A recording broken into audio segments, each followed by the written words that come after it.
హరే కృష్ణ ఓం నమ శివాయ అందరికీ నమస్కారం అండి. మనం ఇంతవరకు జీవామృతం ఘనజీవామృతం విన్నాం కదా. సో వీళ్ళు తిరుపతి సైడ్ అండి ఇంకో కొత్త రకమైన ఎరువు తయారు చేస్తున్నారు.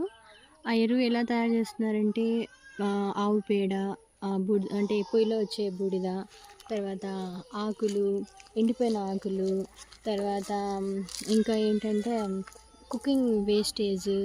సో ఇంకా కొంచెం అదంతా వాళ్ళు కాల్చేసి ఆ బూడిదనంతా కలెక్ట్ చేసి ఇక్కడ దిబ్బలాగా వేస్తున్నారనమాట.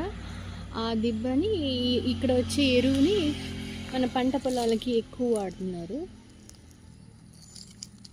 ఇది చాలా బాగా యూజ్ అవుతుందండి. నేను అబ్జర్వ్ చేశాను. చెట్లు మాత్రం చాలా బాగా వచ్చాయి. ఎవరికైనా మీరు ఇలా ప్లాన్ చేసుకోవాలనుకుంటే చేసుకోండి.